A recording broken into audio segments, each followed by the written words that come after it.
तो फ्रेंड्स, स्वागत है सभी का आपका अपने यूट्यूब चैनल पढ़पा 1.0 और मैं हूं आपका जीएस फैकल्टी। और आज आप देखने वाले हैं पॉलिटी का सेकंड चैप्टर, जिसका नाम है, आपके सामने दिख रहा होगा, भारतीय संविधान के भाग और अनुच्छेद। जी हां दोस्तों, जैसा कि पता होगा कि मैंने पॉलिटी का तमाम चैप्टर को पढ़ाने के लिए फ्री में शुरुआत किया है और ये शुरुआत कहीं ना कहीं लाखों बच्चों को डिमांड पर किया है, क्योंकि बहुत सारे बच्चे ऐसे हैं हमारे बिहार में जो आर्थिक रूप से कमजोर हैं और जो किसी न किसी एग्जाम की तैयारी करते हैं। अब उन बच्चों के लिए कहीं ना कहीं पॉलिटी पैसा देकर के पढ़ना वो काफी ज्यादा मुश्किल था, वो बुरे हालात से गुजर रहे थे। तो उन्होंने मुझे काफी रिक्वेस्ट किया कि सर पॉलिटी या फिर पूरे जीएस को फ्री ऑफ कॉस्ट पढ़ाइए। तो उसी के श्रृंखला में ये पहले हमारी शुरुआत है। इससे पहले मैंने पॉलिटी का सबसे पहला चैप्टर पढ़ाया जिसको बोलते हैं भारतीय संविधान का विकास। वो चैप्टर आप लोग इसको देखने के बाद जरूर देख लीजिएगा। और साथ ही साथ ये आपका पॉलिटी का जो है वो पूरा चैप्टर आपको जो पेड में मिलता है वो आपको फ्री ऑफ कॉस्ट दिया जा रहा है, द प्लेटफॉर्म 1.0। आपको इस पेड के बदले कोई पैसा नहीं लिया जाएगा, बस यही लिया जाएगा कि इसके लिए एक शेयर और एक केयर, यानी शेयर करने के बाद इस चैनल को सब्सक्राइब करके बेल आइकन हिट कर लीजिएगा और इसके तमाम वीडियो को देख लीजिएगा और इसका एक नोट्स बना लीजिएगा। नोट्स बनाने से यह होगा कि आपके पास एक तो चैप्टर क्लियर हो गया, दूसरा आपका इसका जो कॉमन नोट्स होता है वो बना लीजिएगा। और यकीन मानिए इसके बाद आपको जीएस किसी से पेड बैच में पढ़ने की आवश्यकता नहीं है, सिर्फ आप हमारे मॉक टेस्ट का हिस्सा बनिएगा जिसमें आपके सारे जीएस के पेपर का वहां पर क्वेश्चन होंगे। और वही शुरुआत की, क्योंकि जाहिर से पता है कि आपको बिहार में अभी आने वाले समय में 5 से 7 लाख वैकेंसी देखने को मिलेंगी और इसके लिए आपका ये प्रिपरेशन जो है वो 2 से 3 महीने तक एक क्लास चलेगा फ्री ऑफ कॉस्ट। उसके लिए ये आपको एक बेहतरीन बैच रहने वाला है, ठीक है। साथ ही साथ जो बच्चे कहीं ना कहीं पेड बैच अफोर्ड कर सकते हैं और जो पटना में है वो हमारे ऑफलाइन सेंटर जिसका एड्रेस है मुसल्लमपुर हाट शाहगंज, जो पुराना प्लेटफॉर्म है। अब बहुत सारे प्लेटफॉर्म नए भी हैं, ये द प्लेटफॉर्म है और द प्लेटफॉर्म जो है वो सबसे ट्रस्टी प्लेटफॉर्म है जिसने लाखों बच्चों के उनके सपनों को पूरा करने के लिए एक मार्गदर्शन दिया है। आप वहां पर हमारे ऑफलाइन बैच में, जिसका फाउंडेशन जीएस का बैच है, उसमें जुड़ सकते हैं और मात्र 300 रुपए, याद रखिएगा, मात्र 300 रुपए में आप पूरा का पूरा जीएस फाउंडेशन पढ़िएगा और 300 रुपए में आपको कोई टीचर नहीं पढ़ाएगा। अभी पूरे बिहार में पटना का सीन बताऊं तो अगर आपको पेड बैच करना है तो केवल और केवल पेड बैच जीएस फाउंडेशन का 12,000 13,000 में लेता है और मात्र मैं आपको 300 में कर रहा हूं, ठीक है। ये सिर्फ उन बच्चों के लिए जो आर्थिक रूप से कमजोर और थोड़ा मोड़ा अफोर्ड कर सकते हैं, ठीक है। चलिए तो शुरू करते हैं इस चैप्टर को। सबसे पहला यहां पर देख रहे होंगे, भारतीय संविधान का जब विकास हुआ था, जब संविधान लिखा गया था, तो संविधान लिखा गया तो क्या लिखा गया भैया, तो ये समझते हैं। संविधान लिखा गया तो उसको बोलते हैं पास। क्या बोलते हैं? पास। और पास की बात करते हैं तो उस समय पी फॉर होता है पार्ट्स। क्या होता है? पार्ट्स, जिसको हिंदी में बोलते हैं भाग। दूसरा होता है आर्टिकल। क्या होता है? आर्टिकल। और तीसरा होता है शेड्यूल। क्या होता है? शेड्यूल। अब बात करते हैं भाग की संख्या कितनी थी? 22। आर्टिकल कितना था? 395। और शेड्यूल कितना था? आपका 8। लेकिन ये बात है 1950 का दौर। अब बात करते हैं 2024 में 22 के जगह 25 हो गए हैं, 395 की जगह 448 आर्टिकल्स थे, हालांकि 465 भी कहीं कहीं देखने को मिलता है और ये 8 से 12 हो गए। तो ये हमारे एग्जाम में क्वेश्चन अक्सर एग्जाम में आते हैं, तो आपको ये पता होना चाहिए। अब बात होती है कि सर आपके कौन से पार्ट में क्या सब्जेक्ट रखा हुआ है, ये आपको जानना होगा। ये जो 22 पार्ट है, ये 22 पार्ट को एक बार आपको समझना होगा, ठीक है। तो मैं इन 22 पार्ट को लगातार आपको समझाने की कोशिश करूंगा और बिल्कुल बेहतरीन तरीके से। तो शुरू से लेकर लास्ट तक देखिएगा। हाँ, इस वीडियो में मैं कमेंट किसी का नहीं पढ़ूंगा, क्योंकि ये हमारा एक तरह से पढ़ाने वाला वीडियो है। यहां कोई स्टैटिक जीके नहीं है, ये मैं कोई करंट अफेयर्स नहीं करवा रहा हूं कि आपसे मुझे कमेंट चाहिए। बस आपको बीच बीच में जब भी मैं बोलूं कि ठीक है, तो आप लोग बोल दीजिएगा ओके सर, बढ़िया सर, ठीक है। बाकी यहां पर मुझे कमेंट लेना या फिर कमेंट लेकर के वीडियो को बड़ा करना वो मेरा उद्देश्य नहीं है। जैसा कि पता होगा, शुरुआत से मैं वीडियो जब भी आता हूं तो कट टू कट बोलता हूं, बिल्कुल टू द पॉइंट बोलता हूं। मुझे ज्यादा लोगों का बिल्कुल वो नहीं चाहिए कि टाइम पास करके लंबा वीडियो बने, ठीक है। तो यहां पर मैं कट टू कट बोलूंगा और चीजों को समझाऊंगा। केवल आप जब मैं यस बोलूं या वीडियो समझ में आ रही है तो आप हाँ में हाँ मिला दीजिए, ठीक है। चलिए अब बात करते हैं सर, संविधान का पहला जो भाग है वो भाग किसके लिए होता है? तो पहला भाग में हमारा संघ होता है। संघ का मतलब होता है पूरी भारत, और भारत के साथ साथ केंद्र शासित प्रदेश होती है। यानी केंद्र शासित प्रदेश की बात होती है कि भारत के जितने भी हमारे यूनियन टेरिटरीज होते हैं, तो कितने भैया, तो भारत में राज्यों की बात करते हैं तो कितने राज्य हैं? तो भारत में अभी हमारे 28 राज्य हैं। और यूटी कितनी है? तो यूटी हमारे 8 है। ये भी एग्जाम में क्वेश्चन पूछे हुए। क्लियर है? क्लियर है? क्लियर है? चलिए अब ये तो क्लियर हो गया, कोई दिक्कत यहां तक? कोई दिक्कत नहीं होगी, ठीक है। चलिए अब बात करते हैं सर, भाग 1 में हमारा भारत है, भाग 2 में क्या है? तो नागरिकता। और नागरिकता जो है वो हमारे सबसे इंपॉर्टेंट पार्ट्स में आ जाती है, क्योंकि भारत की नागरिकता में अभी एनआरसी हुआ था, आपको पता होगा। एनआरसी जो हुआ था हमारे भारत में, सीए जो हुआ था, ये कहीं ना कहीं भारत में नागरिकता संशोधन एक बिल था, तो ये हमारा लगता आता है। तीसरा में हमारा आता है मौलिक अधिकार। क्या आता है? मौलिक अधिकार, जिसको फंडामेंटल राइट्स बोलते हैं। चौथा में हमारा आता है डीपीएसपी। क्या बोलते हैं? डीपीएसपी, जिसको बोलते हैं directive principle of state policy. Directive principle of state policy बोलते हैं। उसके बाद चौथा हमारा 4A जिसको बोलते हैं फंडामेंटल ड्यूटी, मौलिक कर्तव्य बोलते हैं। क्या बोलते हैं?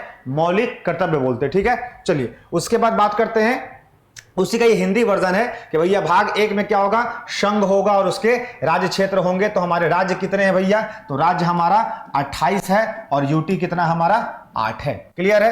क्लियर है। उसके बाद नागरिकता की बात करते हैं तो नागरिकता हमारा 2 में आता है, मौलिक अधिकार हमारा 3 में आता है, 4 में हमारा आता है नीति निर्देशक सिद्धांत जो होता है वो, और 4A में हमारा आता है मौलिक कर्तव्य। ये तो हमारे भाग 4 तक आ गए, 1 2 3 4, तो ये आपको समझ में आ गया होगा। ठीक है, अब बात करते हैं कि सर ये 4 ही है कि और भी आ गए हैं। तो जी हाँ दोस्तों, जैसा कि मैंने बोला कि आपको बिल्कुल फ्री मिलेगा क्लास, और पेड बैच के से बेहतरीन भी मिलेगा, तो आपको और भी शेड्यूल या और भी पार्ट आपको देखने को मिलेंगे। ठीक है, 4 के बाद बात करते हैं 5।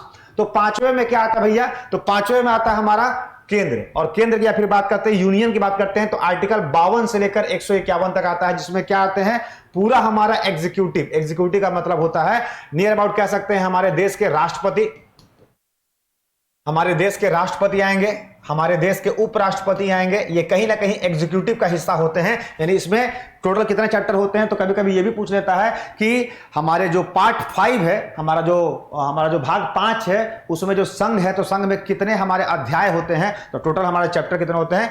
5 होते हैं। कितने होते हैं? 5 होते हैं। अब बात करते हैं तो पहला चैप्टर में हमारा एग्जीक्यूटिव आ जाता है, दूसरा में हमारा पार्लियामेंट आ जाता है। पार्लियामेंट पता होगा आपको कि 79 जो होता है वो संसद होता है आर्टिकल के रूप में। ठीक है, उसके बाद बात करते हैं हमारा चैप्टर 3 में। तो चैप्टर 3 में क्या होता है? प्रेसिडेंशियल लेजिस्लेटिव पावर, ये आपको बोलते हैं ऑर्डिनेंस पावर। इसको क्या बोलते हैं? आर्टिकल 1 2 3, इसको अध्यादेश बोलते हैं। अध्यादेश, तो अध्यादेश जो होता है जिसके तहत राष्ट्रपति कोई भी निर्णय लेता है जो हमारे संसद सत्र में नहीं होता है, वो हमारा होता है चैप्टर 3 में।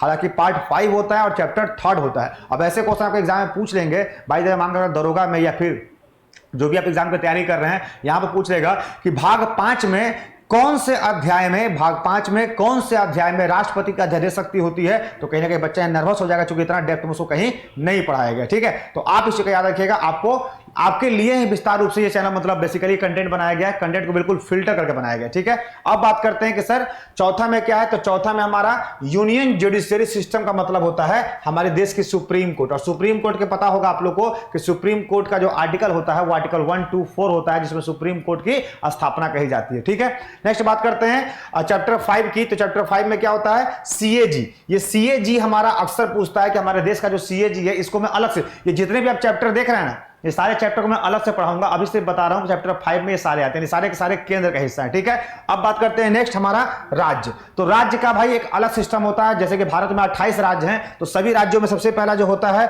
वो जनरल होता है, यानी सामान्य होता है। उसके बाद चैप्टर 2 की बात करते हैं तो एग्जीक्यूटिव आता है। एग्जीक्यूटिव में यहां पर राज्यपाल होंगे। क्या होंगे? राज्यपाल। जैसे केंद्र के लिए एग्जीक्यूटिव में हमारे आते हैं राष्ट्रपति, वैसे राज्य में जो होते हैं वो एग्जीक्यूटिव ग्रुप क्या आते हैं? राज्यपाल आते हैं। चैप्टर 3 यानी इसमें हमारा 5 चैप्टर हो गया। देखिएगा, भाग 5 में 5 चैप्टर और भाग 6 में 6 चैप्टर। ये भी इंटरेस्टिंग है, ना भूलने वाले। भाग 5 में 5 अध्याय और भाग 6 में 6 अध्याय होते हैं। क्लियर है? तो बात यहां पर ये आ रही है कि भैया 3rd चैप्टर होगा, तो 3rd चैप्टर में क्या होगा? स्टेट लेजिस्लेचर, जिसमें विधानसभा होती है और विधान परिषद होती है। हालांकि भारत में केवल 6 राज्य ऐसे जहां पर विधानसभा देखने को मिलती है और विधान परिषद देखने को मिलती है। ठीक है, बाकी सारे राज्यों में केवल एक ही बॉडी हो जिसको बोलते हैं विधानसभा। ठीक है, नेक्स्ट बात करते हैं चैप्टर 4 जिसको बोलते हैं legislative right of the governor. Governor का लेजिस्लेटिव राइट क्या होता है? तो कभी कभी राज्यपाल जो होता है वो संसद सत्र में नहीं होता है, तो राज्यपाल भी जो होता है वो किसी कानून पर सरकार को सलाह देता है कि ऐसे कानून बनाए जा सकते हैं, तो उसको बोलते हैं legislative power of the government. Clear है? नेक्स्ट बात करते हैं चैप्टर 5 की। तो यहां पर हमारे राज्य का हाई कोर्ट होता है, और राज्य का हाई कोर्ट होता है आर्टिकल 214। जैसे 1 2 का 4 सुप्रीम कोर्ट, तो 2 1 का 4 हाई कोर्ट। क्लियर है? क्लियर है? सेशन अगर अच्छा लग रहा होगा तो दिल से एक बार थैंक्स कहेंगे, और काफी अगर बढ़िया कंटेंट लग रहा हो तो कहेंगे जबरदस्त है। ठीक है, चलिए अब भाई कमेंट में नहीं पढ़ूंगा, कमेंट में आप लोग को जो मैं डेली पढ़ाता हूं उसमें पढ़ूंगा। ठीक है, नेक्स्ट बात करते हैं चैप्टर 4। चैप्टर 6 में होता है सबऑर्डिनेट कोर्ट। सबऑर्डिनेट कोर्ट का मतलब होता है जैसे सिविल कोर्ट होता है, हर जिलाओं में जो न्यायालय होता है, जो सत्र न्यायालय होता है या फिर व्यवहार न्यायालय होता है, उसको बोलते हैं सबऑर्डिनेट कोर्ट। ठीक है, और सबऑर्डिनेट कोर्ट भी है वो चैप्टर 6 होता है। चैप्टर 6 होता है किसका? पार्ट 6 का। क्लियर है? तो ऐसे क्वेश्चन एग्जाम में आ जाएंगे, बताओ कि सबऑर्डिनेट कोर्ट कौन से चैप्टर में आते हैं, कौन से भाग में आते हैं। तो भाग तो बता दोगे कि भैया भाग 6 आते हैं, लेकिन कौन से चैप्टर में आते हैं, चैप्टर 6 आते हैं, ये आपको बताना होगा। ठीक है, चलिए नेक्स्ट बात करते हैं तो वही हमारा सेम चीज है हिंदी में भी दिख रहा होगा। अध्याय 1 में आपका कार्यपालिका आता है, 2 में हमारा संसद आता है, 3 में राष्ट्रपति की विधायी अधिकार आते हैं, फिर हमारा संघ न्यायपालिका आता है, उसके बाद 5 में आता है हमारा भारतीय नियंत्रक एवं महालेखाकार। राज्य की बात करते हैं तो अध्याय 1 में समान आता है, दूसरा में कार्यपालिका आता है, तीसरा में राज्य विधानमंडल आता है, चौथा में राज्यपाल के विधायी अधिकार आते हैं, 5वें में राज्य के उच्च न्यायालय होते हैं, उसके बाद अधीनस्थ न्यायालय होते हैं। ठीक है, नेक्स्ट बात करते हैं। अब आता है सर क्या 5, 6 के बाद 7 में भी कुछ विस्तार है? तो नहीं, 7 में कुछ नहीं है। 7वां जो हमारा भाग है, 7वां भाग जो है वो क्या है? Repelled by the constitution bye 7th amendment. याद रखिएगा, भाग 7 हमारे संविधान में हटा दिया गया है, भाग 7 हमारे संविधान में हटा दिया गया। ठीक है, हटाने के कारण क्या है भैया, उसको किस एक्ट से हटाया गया? तो भाग 7 जो है वो हमारे संविधान में 1956 के द्वारा हटाया गया। कौन से एक्ट के द्वारा? तो हमारे 7वें संशोधन के द्वारा। संशोधन किस आर्टिकल में होता है? तो संशोधन जो है वो हमारा आर्टिकल 368 के तहत करवाया जाता है। ठीक है, चलिए उसके बाद बात करते हैं 8वें की, तो ये हो जाएगा यूनियन टेरिटरीज, यानी हमारे जितने भी संघ केंद्र शासित प्रदेश हैं उनके बारे में जिक्र क्या होता है? तो भाग 8 में आता है। पंचायती राज से अक्सर क्वेश्चन आता है, पंचायती राज किस आर्टिकल में आता है? तो पंचायती राज हमारा आर्टिकल आता है 243। किसमें आता है? 243 में पंचायती राज आता है। ठीक है, 243 में पंचायती राज आता है। क्लियर है, यहां तक कोई दिक्कत? उसके बाद बात करते हैं म्युनिसिपालिटी। ये म्युनिसिपालिटी हमारे पंचायती राज का हिस्सा है। पंचायती राज 2 भाग में बढ़ता है, एक गांव और दूसरा शहर, यानी गांव वाला होगा हमारा 9, और म्युनिसिपालिटी की बात करते हैं तो वो हमारा हो जाएगा 9A में। ठीक है, 9B की बात करते हैं तो ये हमारी कोऑपरेटिव सोसाइटीज हो जाती है, जो मुख्य रूप से लोगों के द्वारा बनाई जाती है, जिसमें लोग एक दूसरे को बुरे वक्त में सहायता करते हैं पैसों से, फिर वो भी होता है वो किसी खास फंड के तहत उसे हेल्प करता है। ठीक है, नेक्स्ट 10वें की बात करते हैं तो हमारा भाग 10, ये बहुत बार पूछा गया है, हमारे देश के शेड्यूल्ड ट्राइब और शेड्यूल्ड एरिया की घोषणा करना होता है, और इसकी घोषणा कौन करता है? तो इसकी घोषणा जो है वो हमारे भारत के राष्ट्रपति के द्वारा होती है। यह भी एक क्वेश्चन आया हुआ है कि देश में शेड्यूल्ड ट्राइब और शेड्यूल्ड एरिया की घोषणा कौन कर सकता है? तो घोषणा कौन करता है? हमारे देश के राष्ट्रपति। और किस भाग में आता है? तो भाग 10 में आता है। उसके बाद बात करते हैं भाग 11 का, तो भाग 11 क्या होता है? तो वो हमारा होता है relation between union and state, यानी केंद्र और राज्यों के बीच में जो हमारा एक तरह से कह सकते हैं कि जो रिलेशन होता है, समझौता होता है, जो संबंध होता है। जाहिर सी बात है भैया, जब तक किसी से आपका रिलेशन अच्छा नहीं बनेगा तब तक विकास नहीं हो सकता, क्योंकि रिश्ते की बुनियाद जो होती है वो समझौते के आधार पर होती है। आपको पता है कि अगर हमारा रिश्ता इससे चलने वाला है तो उसके पीछे को समझौता होना चाहिए। इसीलिए राज्य और केंद्र के बीच में समझौता होता है, उनके बीच में संबंध बनता है, उसको हम लोग 11 में रखते हैं। और 11 में 2 चैप्टर की बात करते हैं। तो पहला चैप्टर होता है लेजिस्लेटिव रिलेशन, का मतलब होता है किस मुद्दे पर या फिर किस विषय पर केंद्र सरकार कानून बनाएगी और किस मुद्दे पर राज्य सरकार कानून बनाएगी। ये हमारी केंद्र राज्य संबंध का पहला अध्याय होता है। ये एग्जाम में क्वेश्चन आपको ऐसे कोई नहीं पढ़ाएगा, अभी तक आप लोगों ने जितना भी पढ़ा पार्ट्स एंड आर्टिकल इस तरह से आपको कोई नहीं पढ़ाएगा, मैं ओपन कहता हूं। ठीक है, चलिए फिर बात करते हैं दूसरा चैप्टर में क्या आएगा। तो एडमिनिस्ट्रेटिव का मतलब होता है कि उनका प्रशासन का संबंध, यानी केंद्र सरकार का प्रशासन कहां तक होगा और राज्य की प्रशासन कहां तक होगी, यानी किन मुद्दों तक केंद्र सरकार प्रशासन करेगा और किन मुद्दों तक हमारा जैसे होता है ना सीबीआई, आप देखते हैं सीबीआई।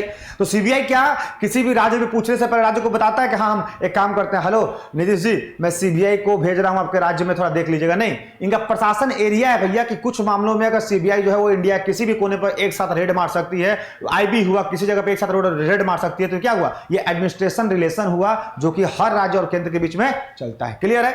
नेक्स्ट बात करते हैं, संविधान द्वारा निरस्त कर दिया गया कौन सा? 7वां भाग, यानी 7वां भाग अब नहीं रहा। 8वें भाग की बात करते हैं तो केंद्र शासित प्रदेश की बात आती है, जिसको हमारे यूटी होती है, और टोटल यूटी कितने हैं हमारे? 8 है। 9वां में बात करते हैं पंचायतें, 9A का नगर पंचायत, 9B का कोऑपरेटिव सोसाइटी होता है, 10वां में हमारा अनुसूचित जाति और जनजाति क्षेत्र होता है, और इसकी भी घोषणा कौन करते हैं? तो इसकी घोषणा हमारे देश में कौन करता है? तो राष्ट्रपति करता है। कौन करता है?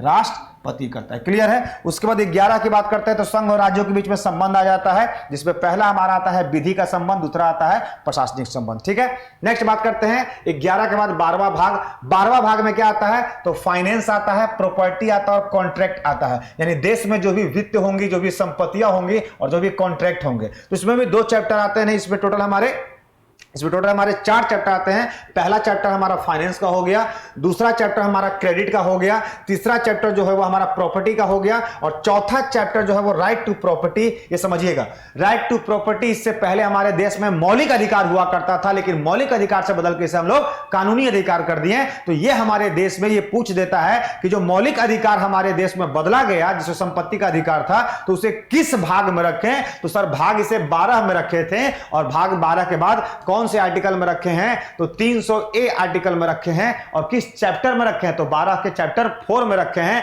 ये भी हमारे एग्जाम में क्वेश्चन बनता है, ठीक है। हमारा 12 के चैप्टर 4 में रखे, ये भी क्वेश्चन बनता है हमारा। उसके बाद 13वें की बात करते हैं, तो 13वें में व्यापार होता है, वाणिज्य होता है, और inter course with in the territory of India, यानी व्यापार और वाणिज्य जो होती है वो भारत के सीमाओं के क्षेत्र के साथ साथ विदेशी हमारी जो व्यापार होती है, जैसे मान लो इंडिया का कोई माल अगर विदेश में जा रहा है तो वो हमारा जिक्र किसमें होता है? भाग 13 में, ठीक है।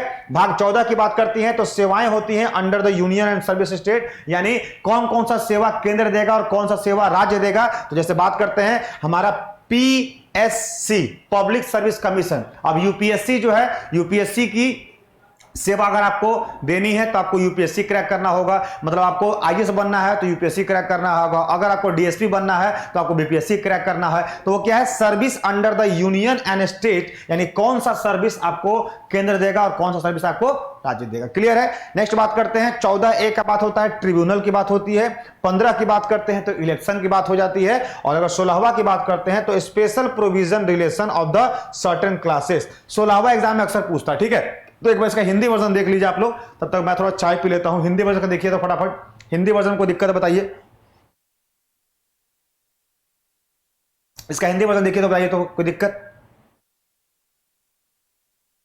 चलिए इसके हिंदी वर्जन में क्या आते हैं भैया? तो वित्त आता है, संपत्ति आता है और संविदा आता है। तो पहला में हमारा वित्त आएगा, दूसरा में हमारा उधार आएगा, तीसरा में हमारा संपत्ति, संविधान और अधिकार आते हैं, और चौथा में संपत्ति का अधिकार। यही मैं आपको बोल रहा था, ये VVI है, इसको स्टार लगा लेने, क्वेश्चन एग्जाम में छपेगा तो कुछ बच्चों के अलावा और कोई सॉल्व नहीं कर पाएगा, ठीक है। चलिए नेक्स्ट बात करते हैं भारत के 13 में, भारत के राज्य क्षेत्र के भीतर व्यापार और वाणिज्य, यानी व्यापार और वाणिज्य भारत के राज्य क्षेत्र के अंदर 13 में आते हैं। 14वें की बात करते हैं तो संघ और राज्यों के अधीन सेवाएं होती हैं, यानी कौन सा सेवा हमारा केंद्र देगा और कौन सा सेवा हमारा राज्य देगा, इसके बारे में कहते हैं। यानी यूपीएससी कौन से अध्याय में आती है? तो यूपीएससी अध्याय 2 में आती है। 14 की बात करते हैं तो अधिकरण, और 15वां में चुनाव। इलेक्शन कमीशन की बात करते हैं, इलेक्शन कमीशन हमारे किस भाग में आता है? तो भैया इलेक्शन कमीशन हमारा आर्टिकल आता है 324, लेकिन हमारा भाग कौन सा आता है? तो ये हमारा भाग आता है 15वां। क्या आता है? भाग 15वां। क्लियर है, क्लियर है, क्लियर है। चलिए नेक्स्ट बात करते हैं, नेक्स्ट बात करते हैं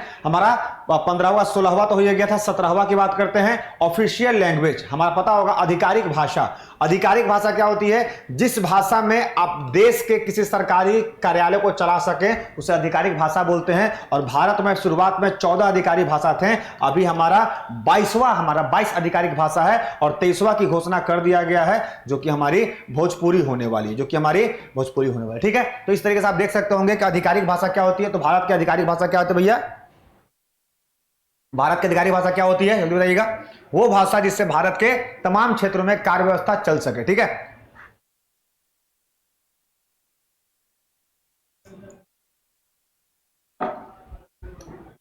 ठीक है यहां तक, ठीक है यहां तक। चलिए नेक्स्ट बात करते हैं चैप्टर 1 की बात करते हैं। ऑफिशियल लैंग्वेज तो हो गया भैया, कितना था हमारा? तो 14 था, अब कितना हो गया? 22। उसमें बात करते हैं चैप्टर 1 की। तो इसमें चैप्टर 1 में क्या है? लैंग्वेज ऑफ द यूनियन, यानी हमारी केंद्र की भाषा क्या क्या होगी, केंद्र की भाषा क्या क्या होगी। दूसरा है रीजनल लैंग्वेज, जो हमारी क्षेत्रीय भाषाएं होती हैं। अब क्षेत्रीय भाषा जैसे कि बात करते हैं मणिपुरी, कोंकणी, बोडो, डोगरी, ये सब क्या है? क्षेत्रीय भाषाएं, ठीक है। उसके बाद चैप्टर 3 की बात करते हैं तो language of supreme court and high court. आपको पता होगा सुप्रीम कोर्ट और हाई कोर्ट में अंग्रेजी चलता है। अगर आपको बता दूं तो सुन लीजिएगा, सुप्रीम कोर्ट और हाई कोर्ट का जो ऑफिशियल लैंग्वेज होता है वो अंग्रेजी होता है, ये याद रखिएगा। लेकिन हमारा ऑफिशियल लैंग्वेज ये है नहीं, हमारे देश का, हमारे केंद्र का ऑफिशियल लैंग्वेज अंग्रेजी नहीं है। अंग्रेजी कोई ऑफिशियल लैंग्वेज नहीं है, अंग्रेजी हमारा ऑफिशियल लैंग्वेज नहीं है। लेकिन language of the supreme court और हाई कोर्ट पूछेगा तो क्या करना होगा? आपको अंग्रेजी ही मारना होगा। ये एग्जाम में बहुत बच्चे कंफर्म नहीं हो पाते हैं। आपकी अगर बात करते हैं कि भैया आपसे पूछे कि टोटल हमारे कितने ऑफिशियल लैंग्वेज होते हैं, तो 22 बोलेंगे। क्या अंग्रेजी होता है? तो बिल्कुल नहीं होता है, क्यों? चूंकि वो केंद्र के रूप में इस्तेमाल नहीं होता, ठीक है। क्या हुआ, हमारा सुप्रीम कोर्ट और हाई कोर्ट का भाषा होता है? तो बिल्कुल सर, हमारे केंद्र और हमारे राज्य की जो हाई कोर्ट होती है उसका जो ऑफिशियल लैंग्वेज होता है, यानी उसमें जो लैंग्वेज होती है वो हमारा अंग्रेजी होता है। उसके बाद स्पेशल इंस्ट्रक्शन की बात करते हैं, विशेष हमारे जो निर्देश होते हैं, सूचनाएं होती हैं, उनके बारे में जिक्र किया जाता है किसमें? 17 में। 18 की बात करते हैं तो इमरजेंसी, और इमरजेंसी आपको पता होगा 3 तरह की होती हैं, 352, 356, 360, ये आपको हिंदी में देखने को मिलेगा। क्या भैया? तो पहले 16 आएगा, कुछ वर्गों के संबंधित विशेष उपबंध, यानी कुछ वर्ग की बात होती है तो भारत में कुछ ऐसे वर्ग आएंगे जिनके लिए हम विशेष कानून बनाएंगे। जैसा कि पता होगा हमारे भारत में कुछ ऐसे वर्ग होते हैं जिनको बचाने के लिए हम खास कानून बनाते हैं, कमीशन बनाते हैं, SC ST आयोग बनाते हैं, तो उनका जिक्र जो होता है वो 16वें में किया जाता है। 17वें की बात करते हैं तो 17 में हमारा क्या होता है? तो 17 में हमारा भाषा आता है, जिसको बोलते हैं आधिकारिक भाषा। 17 में क्या आता है? आधिकारिक भाषा आता है। और आधिकारिक भाषा कितना है भैया? तो आधिकारिक भाषा कितना था? तो था की अगर बात करते हैं तो यह हमारा 14 था, और कितना है? तो हमारा है 22। क्लियर है? क्लियर है? क्लियर है? कोई दिक्कत? चलिए नेक्स्ट बात करते हैं, राजभाषा की बात करते हैं। तो राजभाषा में संघ की भाषा, संघ की भाषा, ठीक है, क्षेत्रीय भाषा और उच्चतम न्यायालय की भाषा। तो इसकी भाषा क्या होती है? अंग्रेजी। उच्चतम न्यायालय की भाषा क्या होती है? अंग्रेजी होती है। क्लियर है? उसके बाद विशेष निर्देश जो दिए जाते हैं वो केंद्र राज्यों को, वो बात होती है आपात उपबंध का मतलब होता है हमारा इमरजेंसी प्रोविजन। क्लियर है? क्लियर है? ये सारे चैप्टर में अलग से पढ़ाऊंगा, जितने ये भाग देख रहे हैं ना सबका मैं चैप्टर आपको डेली पढ़ाऊंगा। तो हमारा जो पहला चैप्टर था वो मैंने कल जो पढ़ाया था, आप इसको देखने के बाद वो भी देख लीजिएगा और इसका नोट्स बना लीजिएगा। क्या, जब तक नोट्स नहीं बनाइएगा तब तक ये वीडियो आपके लिए हेल्पफुल नहीं होगा, क्योंकि यही वीडियो अगर मैं अपने ऐप वाले बैच पर पढ़ाता, पेड बैच पर पढ़ाता, तो वहां के बच्चे नोट्स बनाते हैं। लेकिन मैंने आप लोगों के लिए, उन बच्चों के लिए जो बिहार में गरीब है कहीं ना कहीं, उनके लिए एक रामबाण बना दिया है, ताकि वो आप कभी भी देखिए तो आप इसको एक नोट्स बना लीजिए अपने तरीके से, ताकि आपके आने वाले एग्जाम में ये काफी हेल्पफुल हो। ठीक है? क्योंकि पता होगा बिहार में अभी जीएस के लिए बच्चे 14,000, 15,000, 16,000 दे रहे हैं, दरोगा के लिए, सिपाही के लिए। क्या वहां कुछ खास पढ़ा दिया जाता है? बिल्कुल नहीं। इसी चीज को बस खाली थोड़ा सा हंसा के, थोड़ा लड़कीबाजी का बात करके, लड़काबाजी का बात करके, बस क्लास को कैसे हूं टाइम पास करते घंटा, लास्ट में एक बार आराम सलाम मार के निकल जाओ। तो ऐसा नहीं होना चाहिए। मेरा मानना है कि देखो, जो आर्थिक रूप से कमजोर बच्चे हैं उनके लिए भी एक सेक्शन होना चाहिए, क्योंकि बिहार में एक सामूहिक प्रयास होना चाहिए तमाम शिक्षकों के लिए, जो शिक्षक उन बच्चों को पढ़ाएं जो बच्चे आर्थिक रूप से कमजोर हैं। दूसरा, जो बच्चे कैपेबल हैं, जो योग्य हैं, जैसे कि इसमें से कुछ बच्चे ऐसे भी देख रहे होंगे जिनको मुझसे पर्सनली पढ़ना होगा हमारे ऑफलाइन सेंटर में, तो बिल्कुल आ जाइए। हमारे मुसल्लमपुर हाट में शाहगंज में फाउंडेशन बैच चल रहा है, और फाउंडेशन बैच मात्र 300 रुपए में, मात्र 300 रुपए में मेरा फाउंडेशन बैच चल रहा है। क्या भैया? फाउंडेशन बैच चल रहा है। और ये 300 रुपए में फाउंडेशन बैच जो है वो आपको मैं 7 मंथ पढ़ाऊंगा। क्यों? क्योंकि जाहिर सी बात है 300 रुपया काफी है। अब मैं इसी को ले बोल दूं कि भैया मैं 300 नहीं, मैं 3000 लूंगा, तो ये गलती हो जाएगा। ठीक है? 300 रुपया काफी है एक बच्चा के लिए, जाके हमारा कॉस्ट पुटिंग कुछ है नहीं। ठीक है? चलिए, बस आपका बस खर्चा निकलना चाहिए। नेक्स्ट 19 की बात करते हैं। तो 19 में क्या आता है? मिसलेनियस आता है। 18 में इमरजेंसी देख लिए, 19 में आता है मिसलेनियस, 20 में आता है अमेंडमेंट, उसके बाद 21 में आता है temporary, transition and special provision, 22 में आता है शॉर्ट टाइटल। यही हमारा था शॉर्ट टाइटल और commencement of the authority and text in Hindi and repeal. ठीक है? यानी कहने का मतलब होता है, इसको अगर हिंदी वर्जन करूं तो 19 में हमारा क्या आता है? मिसलेनियस, जिसको हम लोग पकड़ने बोलते हैं। 20 में हमारा आता है संविधान का संशोधन, और संशोधन किस आर्टिकल में आता है? तो संविधान का संशोधन जो होता है वो आर्टिकल 368 में आता है। ठीक है? 21 की बात करते हैं तो 21 में क्या आता है? 21 में आता है अस्थायी या फिर संक्रमण कालीन और विशेष उपबंध आते हैं। 22वां की बात करते हैं तो संक्षिप्त नाम, शॉर्ट में क्या नाम हो सकता है उसका जिक्र किया जाता है, और हिंदी में प्राधिकृत पाठ और निरसन, यानी जो भी बातें होंगी वो हिंदी के रूप में इस्तेमाल की जाएंगी। ठीक है? तो ये रहा दोस्तों आप लोग का 22 भाषा। बात करते हैं इसके, तो आर्टिकल की अगर मैं बात करता हूं तो कि कौन कौन से इंपॉर्टेंट आर्टिकल आते हैं, तो 12 से लेकर 35 तक हमारा आता है फंडामेंटल राइट, 36 से लेकर 51 हमारा आता है डीपीएसपी, उसके बाद 51A की मैं बात करता हूं तो ये हमारा फंडामेंटल ड्यूटीज। ये सारे एग्जाम में पूछे हुए आर्टिकल है। ठीक है? ये सारे मैं क्वेश्चन लेकर आया हूं, ये सारा का सारा क्वेश्चन है, मैं कॉन्सेप्ट बनाकर लेकर आया हूं, क्वेश्चन को मैं कॉन्सेप्ट बनाकर लेकर आया हूं। ठीक है? उसके बाद 80 की बात करते हैं तो 80 क्या होता है? 80 में हमारा राज्यसभा में आता है। 81 में क्या आता है? हमारा लोकसभा आता है। फिर मैं अगर वही बात करूं क्या, तो भैया ये हमारे हिंदी वर्जन हो गया। उसके बाद में अगर बात करूं तो ये हमारा 343 में क्या होता है? Hindi as official language. हमारे भारत का ऑफिशियल लैंग्वेज क्या है? ऑफिशियल लैंग्वेज क्या है? तो ऑफिशियल लैंग्वेज हिंदी है, लेकिन भारत का मदर लैंग्वेज क्या है? तो भैया भारत का मदर लैंग्वेज कोई नहीं है। मदर लैंग्वेज क्या है? हमारी मातृभाषा क्या है? हिंदी है, ऑफिशियल लैंग्वेज हिंदी है। लेकिन क्या हमारा कोई नेशनल हमारा भाषा है, नेशनल लैंग्वेज? तो इंडिया का कोई राष्ट्रभाषा नहीं है, याद रखिएगा। हमारी मातृभाषा है, हमारी ऑफिशियल लैंग्वेज है हिंदी, लेकिन हमारा नेशनल लैंग्वेज कोई नहीं है, ठीक है। नेक्स्ट बात करता हूं 356, तो 356, 352, आर्टिकल 352, आर्टिकल 356 और आर्टिकल 360, ये तीनों तरह की इमरजेंसी है। इस इमरजेंसी को समझना होगा और ये तीनों इमरजेंसी आपको समझना होगा। 352 में बात करते हैं तो नेशनल इमरजेंसी, ठीक है। 356 में हमारा आता है फाइनेंशियल इमरजेंसी और 360 में हमारा आता है क्या भैया? तो 360 में हमारा आता है तीन फाइनेंशियल में 356 में आता है स्टेट इमरजेंसी और 360 में आता है फाइनेंशियल इमरजेंसी, ठीक है। और ये हमारे देश में अभी तक कभी नहीं लगा, ठीक है। अमेंडमेंट की बात करते हैं तो संशोधन 368 में आता है। 370 में यही जम्मू कश्मीर में लगा था, विशेष राज्य का प्रावधान होता है। उसके बाद 395 क्या होता है? Repeal India independence act and government of India act 1935, यानी जो 395 एक्ट था, आपको पता होगा, मैं आपको शायद कल की वीडियो में पढ़ाया था कि भारत के संविधान बनने से पहले क्या हुआ था? तो भारत के संविधान बनने से पहले भारत को चलाने के लिए गवर्नमेंट ऑफ इंडिया एक्ट बनाए गए थे और government of India act independence act 1947 बनाए गए थे। लेकिन जब संविधान बन गया तो उन दोनों अधिनियमों को वापस ले लिया गया और इसका जिक्र जो है वो आर्टिकल 395 में किया जाता है। क्लियर है? सेशन अगर अच्छा लग रहा हो तो दबा करके शेयर करें। वही है, हिंदी हमारी आधिकारिक भाषा के रूप में इस्तेमाल होगा। 356 राज्यों में राष्ट्रपति शासन की प्रावधान होगी। 368 संविधान में संशोधन होगा। 370 कश्मीर को विशेष राज्य का दर्जा दिया गया है। 350 में निरसन भारत स्वतंत्र अधिनियम और सरकार का अधिनियम, ठीक है। ये हमारा हुआ। अब बाकी बात कर ले, हम लोग शेड्यूल की बात करते हैं। तो शेड्यूल जो है वो हम लोग नेक्स्ट वीडियो में पढ़ेंगे। शेड्यूल जो है हम लोग नेक्स्ट वीडियो में पढ़ेंगे, उसको अलग से शेड्यूल में पढ़ेंगे, ठीक है। शेड्यूल जो है वो हम लोग नेक्स्ट वीडियो में पढ़ेंगे।